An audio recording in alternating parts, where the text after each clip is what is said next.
So this has to be the best background I ever recorded in, but at least there's no wind so we can run.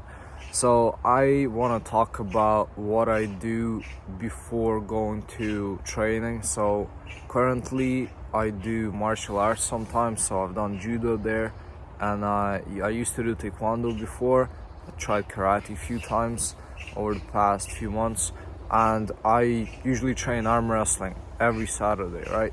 So what I do to make sure that my training goes even better than it would if I would just go to the training. So what I do is I go to the gym a few hours before and I pre-train. So I take lighter weights, so actually like really light weights. So if I'm doing like lateral raises, I would like take 3 kilograms or like 2.5 kilograms. What I do is I just use these lighter weights for high amount of repetitions, and I squeeze my muscle to get the mind-muscle connection. Now, if you're not super familiar, mind-muscle connection is the ability of your mind to send the signal through your nervous system to the muscles, and in response, the muscle contracts. Now, the higher your ability to do that, or the better your brain is at sending the signals and the muscle responding, the better your muscle will operate. So the more control you will gain over your body, and it is actually really important in martial arts and tactile sports and stuff like that.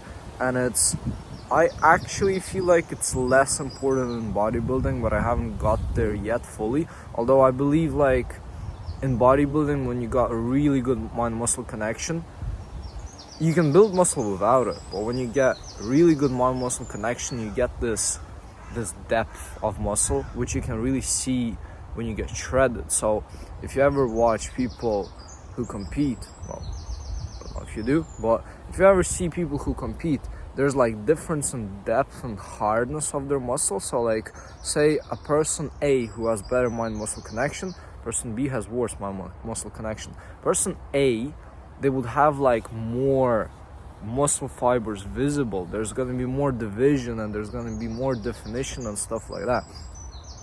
But I feel like it's not as important for building muscle, which is kind of sad, because literally for like 2.5 years, all I did is I just spent my time learning how to contract my muscles, which didn't give me great size, although I'm growing okay now, but it's not that good.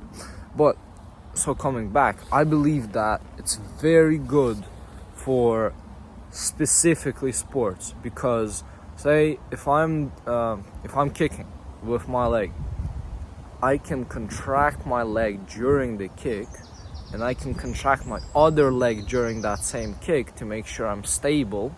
And before I wasn't able to do that. I can contract my arm when my knuckle touches whatever it is that I'm hitting, etc., etc. So it's very good for stability, it's very good for dancers, it's really, really good. And I go to the gym before my trainings, and I use lighter weight to make sure that I don't get tired. Obviously, I don't want to get tired. All I want to do is I want to remind my brain that there are them muscles. So I kind of like develop mind-muscle connection in that day. It's like if you ever go for a test in school or college or whatever, you would like on the day you would open your notes or you'd open the book and you kind of like look through it. I think there's also a term in studying, it's called cramming. I think it's like whenever you open a book and you literally skip through it for 15 minutes, and after that there's actually a study session, so it's like pre-study. So that allows you, like in the test example, that allows your brain to kind of like remember the things that you already learned. So if I can give another example.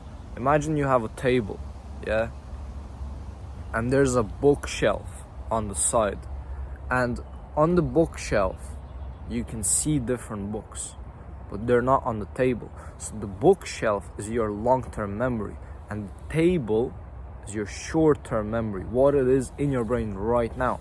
So you want to take the books out from the bookshelf and put them on the table, and now you're more aware of their existence, right? So same thing with the muscles. You just make, with this short training, with light weights, with the contraction, the squeeze, you just remind your brain that right now these muscles exist, and you remind your brain how to contract them, right? So that is literally what I do before training. I believe it helps me. I don't think it helps me by like 50%, no it doesn't, but I believe it does help me by like 20%. I definitely feel my muscles more. And again, that depends on if you're doing sports, what kind of sports you're doing, all of that. So obviously, if you're being sports specific, you just need to think, okay, what is it that I need to actually work out right now to activate the muscles? Like, what muscles do I need? You know, say if I'm doing arm wrestling, obviously it's my arms, mostly my forearms, my biceps, triceps, shoulder, a bit of back, a bit of chest. Usually I don't care about chest. It's not that used in my opinion. So yeah, that's what I do. And also, to add up to this, since I believe brain is so important for sports, and my muscle is so important, mind muscle, sorry, is so important for sports, making sure that your brain sends signals through the nervous system correctly, and the nervous system operates well, and the brain operates well, and the brain can create new neurons, and your neurons are protected and stuff like that. It's very good to take certain supplements.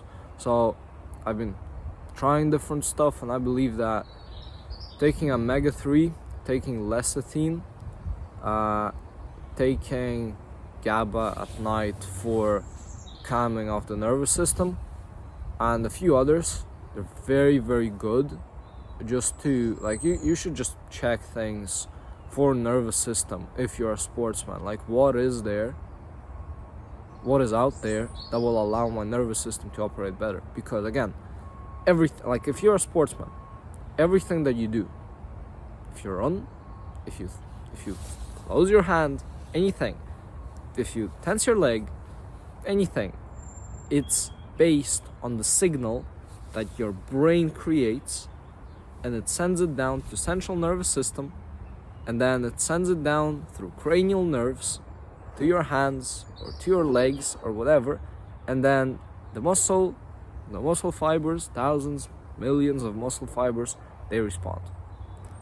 And if that doesn't happen correctly, the less of them responds.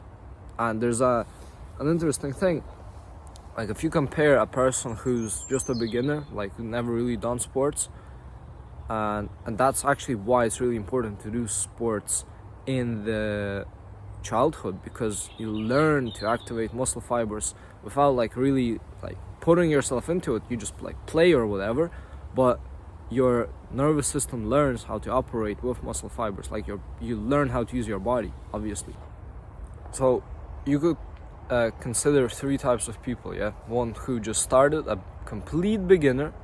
The second person would be like an intermediate, and or like even an advanced, and then third one would be a professional lifter. That's like a competition right now, right? So the first one would only be able to activate like 50% of their muscle fibers. So their competence at doing so would be quite low, or much lower than you would want to be. And intermediate to advanced, maybe they could do like 70%, maybe 80%, right? Then professional athlete in a competition, since there's hormones, adrenaline, all of that, they could do maybe 90%, right? But you could never, almost never achieve that 100%, because that 100%, or like close to it, near proximity, is only achieved when you are in a very stressful, life-threatening situation. So when there's so many hormones that released, and your mind understands, your mind is in survival, flight or fight mode,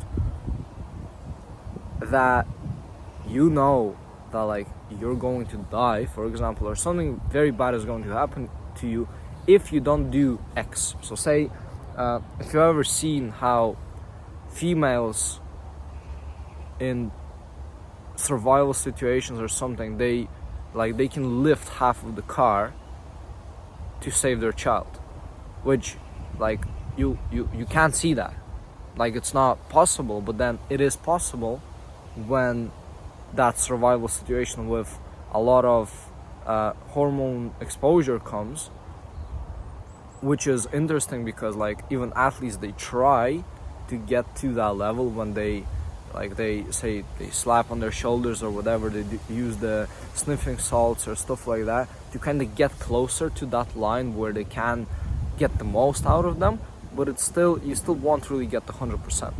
But what I choose to do is I train to make sure I can activate my muscle fibers as well as possible. I hope that video helped you. If it did, leave a comment, subscribe for more. I'll be trying to release more sports specific stuff later on, and hit that like button. Peace. I'll see you.